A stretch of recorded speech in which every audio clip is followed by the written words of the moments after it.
Thank you, Mr. Chairman. Welcome, Colonel, staff. As you know, I come from a long line of state police family members with more to come, we hope, although I'm a little nervous now here talking about the cadet classes. Having several generations in my family, and now 2 nephews are actually testing, recent graduates. So we're hoping that we're able to fill this complement both for your sake and for our public safety. Of course, my colleague, Representative Costa, opened the discussion about municipal police departments, or lack thereof, which leads me to ask the question regarding one of your very important responsibilities, and that's municipal police training.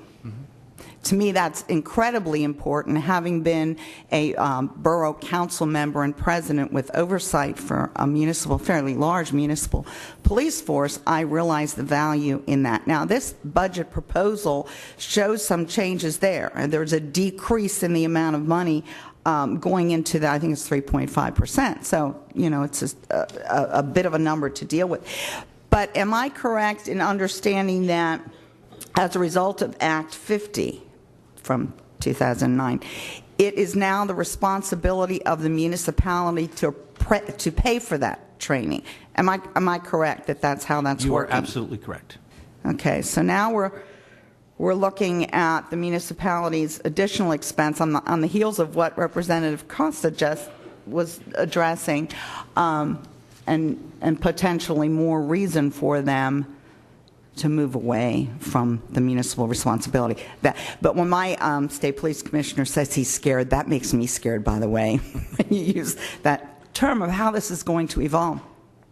I guess what I want to ask you, since you obviously can't change any of that directly, do you anticipate any impact on the quality of training? This is so key to those of us who've worked with municipal police forces as well. Any of these changes, do you anticipate, and whoop, threw my pen away, double-fold problems as a result of that change? Well, as the strain on municipalities, and having 40 years of experience in law enforcement, one of the first items anybody ever cuts is training. So I understand that in those local departments, that training becomes a big issue as far as any of them goes. Now, what we're doing as far as MOPEC goes, this is the entity that we are members of and run. We're trying to move towards more online training, so that would not be quite as expensive. Where the cost comes into departments is that they have to cover their municipalities, have to have officers there, and then send them to this training. So what we're trying to do is put courses online so that maybe they wouldn't take so long. They could just hook up to a computer, and that's one of the things that we're doing. But I have numerous friends of mine that are chiefs of police, and many of them complain about the fact that they now have to pay for this training. It's a requirement, though. There are 12 hours that every municipal police officer in Pennsylvania have to take. They have to attend in order to continue their certification. So that is a problem for them, but you know, it's one we're trying to alleviate as much as we can. Public safety now being taught in a cyber school environment. It's the wave of the future, yes. Yeah. And not so much the future either, it's right now.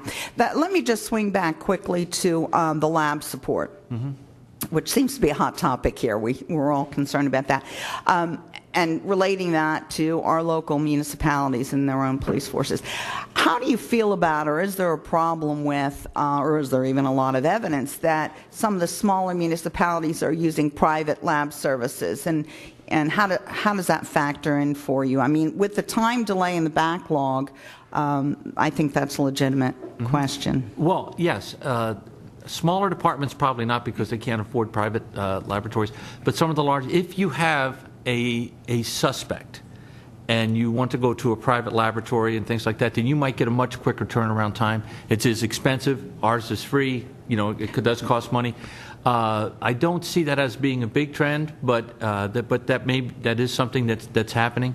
But most municipalities still use the state police laboratories. That's by far the bulk of evidence goes to them. Yeah, and the reason I ask that is too, with the proposed legislation, should it move forward with expanding DNA testing, then we really have a critical challenge. Correct. Thank you very much for being here, and thank you for all you do. Keep us safe and stay safe yourself.